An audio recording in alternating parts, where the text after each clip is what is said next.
Hello, Steve. Hello. First of all, thank you so much for giving us the opportunity to be with you some moments. And we think this is a really unique opportunity, and we really appreciate it. I'm happy to speak with you. So here we are at the Seattle 14th ACBS World Conference, and it just came to an end. So I would like to ask you a few questions in order to, what you might say about, where you think the ACBS is headed, on where the contextual science could be headed, and what it could be influencing. Yeah. Well, I think you could see some trends in the conference itself. I think you're seeing more integration, perhaps, between the basic science part and the applied science part. I think the RFT work and behavioral principles in general, but that combination of sort of creating a new kind of behavioral psychology, which is really the original purpose of CBS, is coming into reality.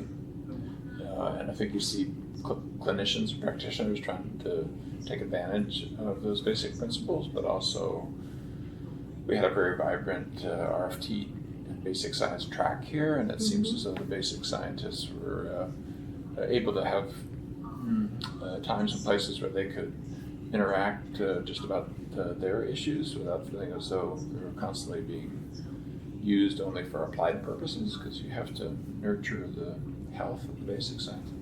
I see an expansion of that in the sense of putting it under the umbrella of evolution science. I think that's becoming more real. You saw in some of the plenaries and invited addresses, and something I care about a lot. And being able to scale that kind of evolutionary perspective up into applied concerns. The other big theme I saw was remembering that psychotherapy and so forth is only one little tiny part of the human condition, and so you see a lot more behavioral health issues, medical practitioners, nurses, etc. on the one hand. The other hand, people who are doing coaching or policy work or prevention or education or working on social issues like prejudice, stigma. There's quite a bit of focus on diversity issues here, and that's true in things like the alliance that we're making with the evolution sciences of trying to figure out how to do more applied evolutionary work at the level of pro-social groups.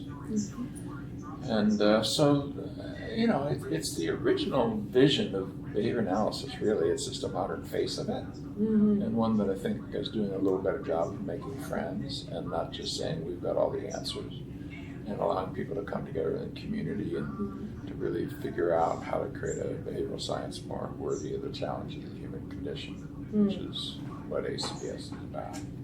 So it seems as though it's becoming more real year by year, and people are enjoying it and enjoying each other and feeling as though they have partners here who will support them throughout the year, not just in the week that we're together at WorldCon. Yeah, so it is strengthened, and in the process of building the ACBS, creating bridges between different traditions, different researchers, academics, clinicians, and according to what you were saying, and I thank you so much for saying it, is that thankfully recently, bridges are being created between different professionals all around the world that essentially just work with human behavior, with human minds, because it's very interesting to not just stopping at this tiny compared to mental health set. So that's really interesting, because one usually asks where can this stop, because it's like, everywhere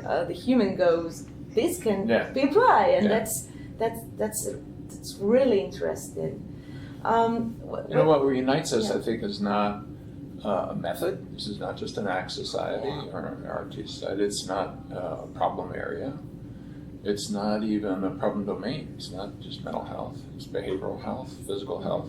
Not just that, it's human functioning in all areas of relationships and work and love and sexuality and family and spirituality. And so that's a kind of a exciting thing to see become real. Mm-hmm. And what defines it then is an approach.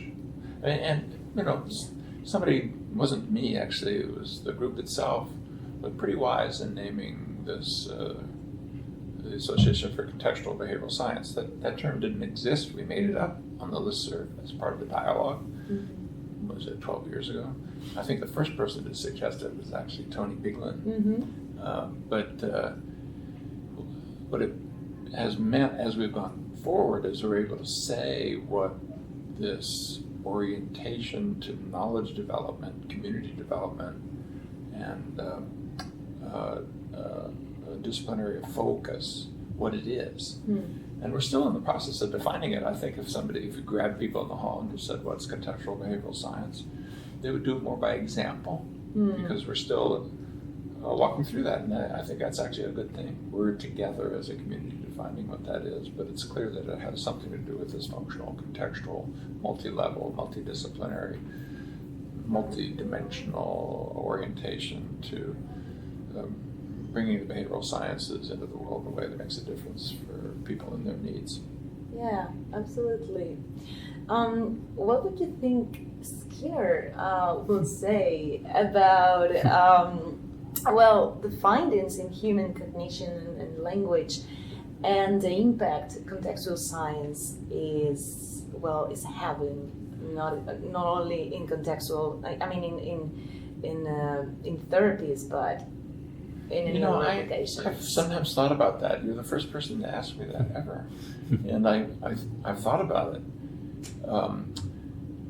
I had discussions with him while I was alive, and I was able to talk to him about some of these things. And on the one hand, he repeatedly will say things when people ask them questions of like, I don't know, people in the future may work on this, and in fact come in, tell stories like that. On the one hand. On the other hand, I think he really wanted, as anyone might, proper attention and due weight given to the things that he had developed. So just as an individual, maybe he would say, well, that's not exactly what I thought. But I think there's a better part of his nature, I think, that would be, look at what we've done and think this is pretty cool if you had time to really look at it. Because it is very much in the spirit of the earliest days of behavior analysis. I'm old enough to remember. I was there in the very first meetings of the Association of Behavior Analysis before it was even called that. Midwestern Association of Behavior Analysis. It wasn't even a national society, it was a regional society. And I, as a student, was there, and I remember those days. And the spirit that is in ACBS is there, but maybe without. There was something that there was a seed. This will sound critical, but I'm going to say it anyway. There was a seed in the early behavioral thinking that had this quality of we have the answers. I used to wear a shirt that had a red fist on it with the words radical behaviorism. It's like revolution. And it's wonderful, and I was very young, and this is fun. But there's something dangerous about that, that versus that. And I think this society has that revolutionary spirit in the sense that we're really interested in doing something that's transformational to human beings around the world and going forward, but not in a way that's grabby or self-focused or about pride and position and names and labels and who invented it, but more like coming together in community around the interests of the lives that we serve, and finding a way to do that that's empowering of people around the world in every continent and in every way that people can interact with it. And when you do that, the scope of that is so humbling that you have to say, well, I don't know, I'm not sure, let's work together, more so than we have the answer. Yeah. I'm going to show you we can do it. So We're gonna, maybe we together will show that we care, and let's see if we can do it. Mm-hmm. Let's see if we can make a difference. Okay. If you could start your career over again, what would you do differently? Well, if I could wind back time and know exactly where things were going, I would probably try to move some of these phases faster so that I could be able to go on to what the future is now. What the future is now, I look at it knowing that I'm about to turn 68 years old, and there's this rumor going around that people don't live forever. I don't know if you've heard this rumor. And this rumor gets louder in my ears with every year that goes by. And I think, man, it's not the dying and not being here that scares me so much. It's like, I want to see where it goes. So it's funny, though, if you actually had that, this is the stuff of movies or something, it may have actually disempowered your ability to move through these stages, because part of the things that give rise to where we are all the mistakes that we made and the ways that we reached out and connected with other people. And, if I'd known where we were going, I probably would have just become very shrill very early on. No, it's like this, I know, because you don't know it yet, but there's hundreds of studies that will show this. You'd be very inefficient, I think, if you did that. So, but I do think there's a few things I wish I knew earlier. I wish I knew a little more about evolutionary biology earlier. Frankly, the evolutionary biology of the time, however, was so focused on genes and genes making you behave that it might have actually hurt our development if I could bring what I understand now, these multi-level, multi-dimensional views, and really seeing, how environment and behavior regulates gene expression. What a wonderful area that is. Epigenetics. If you knew that epigenetics was going where it was going 30 years ago, I mean, you'd be in line for a Nobel Prize now, because there's things you can just feel. There are Nobel Prizes being won in the labs right now. And it's fine. It's not the prideful thing of winning a Nobel Prize. It's the exciting part of why you would win a Nobel for something like that, which is it turns out that cells are systems for taking environment and behavior and turning it into biology. And we evolved to do that. And so the single-headed arrow from genes to behavior has become a real double-headed arrow. And in fact, if you have to pick one head, it's more from environment and behavior to genes than it is from genes to environment and behavior. But let's not say it that way. Let's make it double-headed, because it really is double-headed. And Skinner said this. He viewed himself as an evolutionary psychologist, but he was rejected by the evolutionists, and he didn't know how to make friends well enough, to be honest. I'm sorry for the criticism, but it's true. If you look at his dialogue with Ed Wilson, turned into a book, you can actually see the transcript of his meeting where they taped his one time that he met with Ed Wilson. And here he's trying to reach out and form community with one of the major evolutionary biologists still today. And most of what he said was, yeah, but it could be an opera. It could be an opera. It could be an opera. Yeah, that's true. But you really have to give respect to other people and what they have to say. And there's lots of behaviors that are not operants, that are part of our evolutionary our phenotype. Behavior is part of the phenotype. It isn't just physical. And so if I could wind time back and know where biology was going, boy, that would have been really cool. Although, again, maybe your voice would be so shrill that nobody would listen.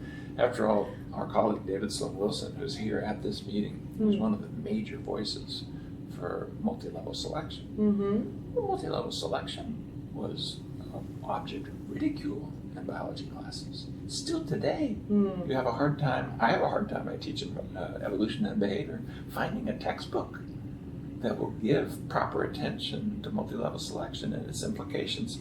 And so you'll see people saying, yes, cooperation can advantage the group, but it never works out because selfish individuals can replicate more readily just by stealing things from the group. That's not true. It's absolutely not true, because the group evolves ways of restraining selfishness. That's why 3 trillion cells can cooperate to make up your body. And if it didn't have ways of doing that, for example, detecting precancerous cells and intervening, you would very quickly die. It wouldn't take very long. And so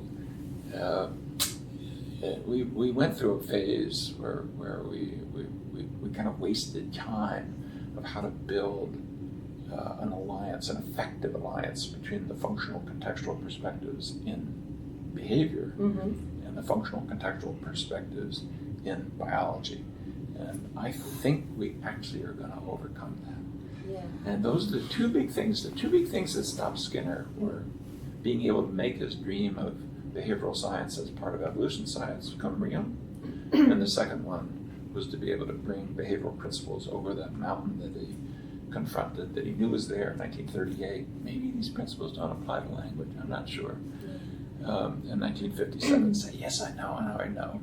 No, he didn't. The 57 analysis is just scientifically wrong, in my opinion. It has some things that are useful, but its core of it is scientifically wrong. Things that happen way later in his view, like he knew about derived relations. Turns out those are way earlier, and they're the seeds of language itself. And you can see it when you understand multi-level thinking. So I'm sorry for the detailed and long answer, but maybe it's for the best that we have had to stumble and fall, but I'm excited about where we are right now. Yeah, I mean, well, if you allow me to say, I started studying biology, and I had this, pure science background, and what I loved was that I need to say it. I mean, I remember studying these interactions between cells and substance, and I thought this is pretty equal to what happens between human beings, and it was like it has to be something there in the basis, and it's kind of interactions. And then in the Sydney World Conference, I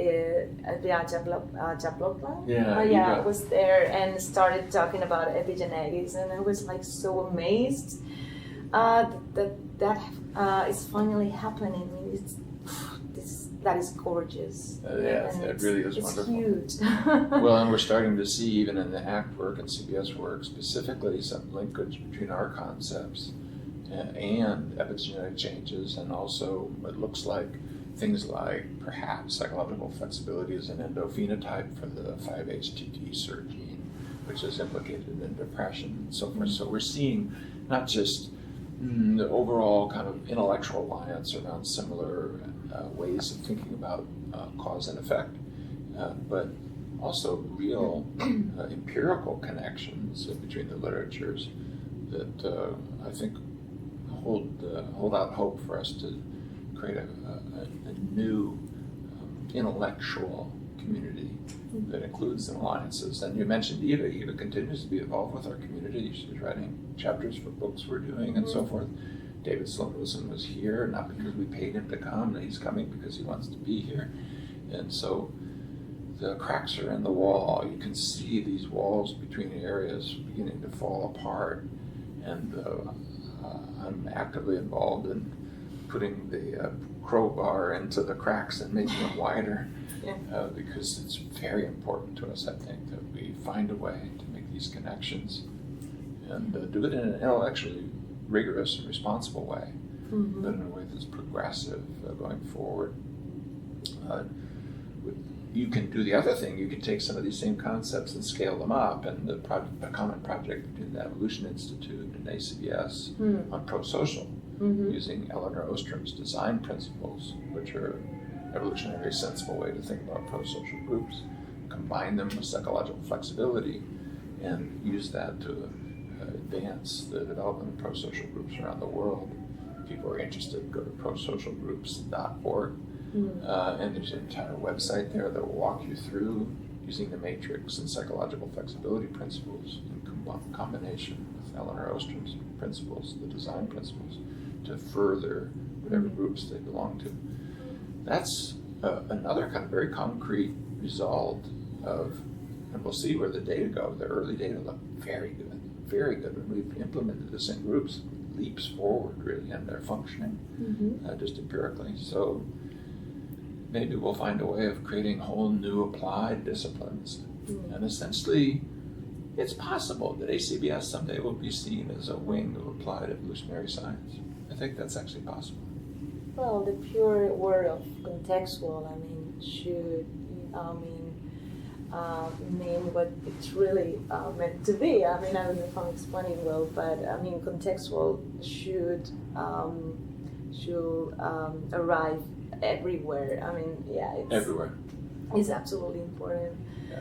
Okay, I'm just changing the topic a bit. Yes. I mean, mostly in the 90s, different therapists just emerged, trying to focus more on altering the relationship had with their thoughts, their memories, their feelings, rather than focusing on changing the context, the content of all of this.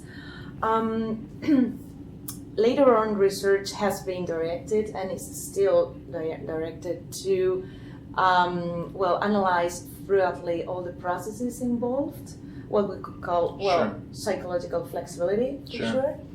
And this will get a really good understanding of how thoughts and memories emerge, how a person can get entangled on in these things in a particular pattern. I mean, following a particular pattern, and how to alter eventually this kind of relationship if necessary. Yeah.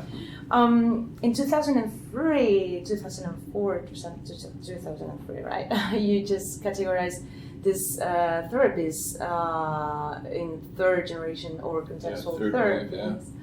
Okay, but nowadays, Acceptance and Commitment Therapy Act will be the one that has gathered most scientific evidence, over 1,000 studies.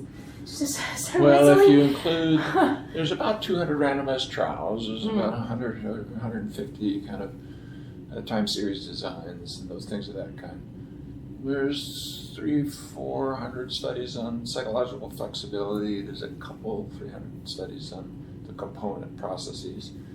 If you expand it out to include specific kinds of things of diffusion and things like that, you can keep expanding it. If you include the relational framework, it goes larger. So we are depending on what you mean by a study, sometimes these are longitudinal studies, correlational studies, things like that. And maybe fairly humble, some of them fairly small. I'd say of those more than 200 randomized trials, there's probably about 50 that are really pretty well controlled and tight. And there's many in the third world, by the way, or developing nations. 40 of them are in Iran, 20 out of the student projects, etc. South Korea as a whole. So we have to be cautious about the level of evidence that they all show. But we're to the point now where we're getting a new randomized trial every 10 days or so, and we're getting a new study literally every day, somewhere.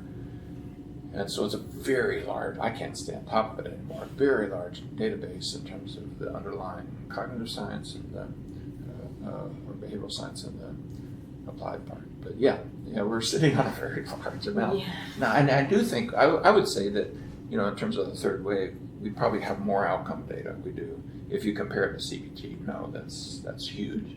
But if you look at the process data and the link between process and outcome, I think a fair review would say we have more data on that than anyone in the world on anything in the area of behavioral health or mental health, bar none.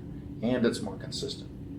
Psychological flexibility in correlational, longitudinal, component, and controlled studies is critical. People complain about specific measures, the EQ as an item that sounds like outcome or things like that.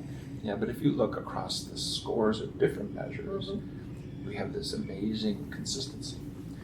And one thing that's really cool that's starting to happen are traditional methods, turns out. We shouldn't walk away from what's known. We're standing on the shoulders of giants. And that includes everything from cognitive therapy to behavior analysis. Many of our traditional methods work through psychological flexibility. We've been doing it right along. We just didn't know.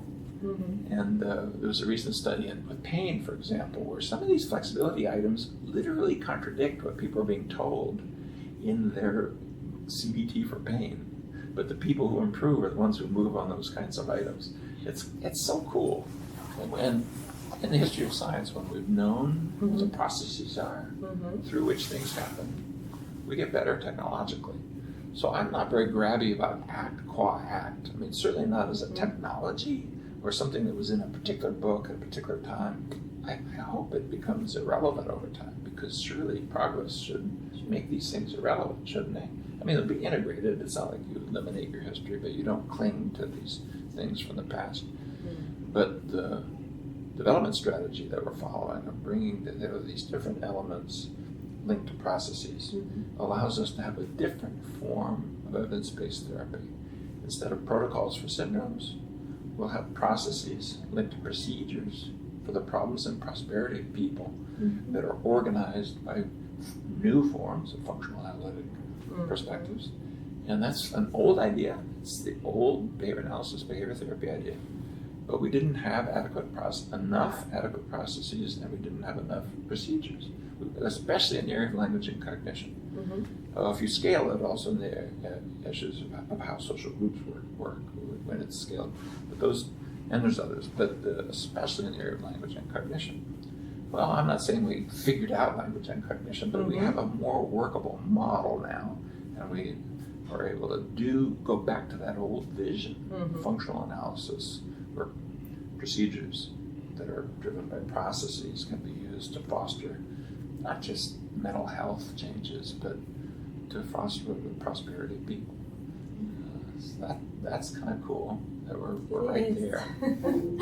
How do you see in a near future the possibility of a single contextual therapy based on the processes of? Well, I think it will be. Well, it would be like if you said, what do you think about the possibility of behavior therapy? I'd say yes. Go back to the early days. I'd say yes. Was that a single therapy? I'd say no. It's a broad approach, a broad set of principles. Here's what. I think if what you mean is, can we come to a time when we're not breaking up evidence-based therapies by names and alphabet letters, and founders and schools and specific protocols? I'd say, yeah, that's possible, and I hope we get there soon. But we have to get there in a responsible way. We don't get there just by saying, let's throw it all overboard. There was too much hard-won evidence in there. I think we have to get there by this careful process of mediation, moderation, component analyses, processes of change, and then what is the one thing that's really missing in the modern form of functional analysis? You have to have a way of putting that together that's replicable and testable. And it can't just be an art. It itself has to be a science. Okay? And by the time we get there, my answer to you is yes. I'll just answer it that way. Yes. You can get to one, and meaning that you have such a broad structure of how to put together these elements. But it's going to include things that are pretty surprising to people. I think things like epigenetic assays are coming. I think using epigenetic changes as a measure of outcome is coming. As processes have changed, are you really changing? For example, you have a stress-related protocol, you think. We know some of the key things that are going to be up and down regulated in your genome if you're going to respond more effectively to stress. And it's not just a few. There's a recent study showing that 8 weeks of meditation change about 8% of your genes reliably turn on or off. Think about it. 8% of your freaking body is changed by every cell in your body by whether or not you meditate. So the complexity of that says this is probably hundreds of years in the future before we really come to that one therapy. But we need to be open and move it forward, and I don't think we're hundreds of years away from. We'll probably say, I don't know, I suppose people will start talking about contextual behavioral therapies. Well, they already are. But I don't myself don't want to overthrow, for example, ACT as a label right now, but I want to bring in compassion focused, I want to bring in the FAP work, I want to bring in actually a certain wing of the CBT group. I'm working very hard now. Stefan Hoffman and I are publishing a series of books on what we're calling process-based CBT, of trying to get mainstream CBT to take what's known about transdiagnostic and core processes, focus on them, and link the procedures to it. So if you take something like cognitive reappraisal, cognitive reappraisal, if what you mean is cognitive flexibility, has pretty good data for it. If what you mean is detect, challenge, dispute, and change, it's not so good. But it doesn't have to mean that. So we can, as we do better in this processes to procedures, we shouldn't get kind of, we're right and we're over here and put ourselves in a ghetto. Keep building bridges, even to people that you have had issues with. I've had issues with cognitive therapy, issues with CBT, even though I'm kind of part of it. And what I'm spending a lot of my time doing right now is building bridges. But the bridges aren't, I got the answer and now you should be able to see it. It's not like that. Let's connect, come into a relationship, into community, and see where does our science take us. And if we do that across the board, progress will be faster. So it'd be an inclusion method, an yes. inclusion strategy. Yeah. An inclusion one where we listen and not just talk. Okay. Well, a really basic question. I'm sure everybody has asked you so many times, but what would you tell to somebody that is studying psychology or is already a professional that has worked for a lot of years using this particular method or that particular method, and wants to get started in all of this, and it's, I don't know, confused or even scared? What would you tell them? Well, the confusion and being frightened is not your enemy. See, in fact, take that as a focus and see what you can do to that in terms of finding ways to put it or relate to it in a way that empowers you in terms of what you really want. So I would say the place to start is with yourself. Most people who find that the kind of things we're talking about are powerful in their professional career are people who found that it connects in their personal lives. And that includes, part of your personal life is your professional career. So if you feel that kind of sense of resistance or fear, I don't know, etc.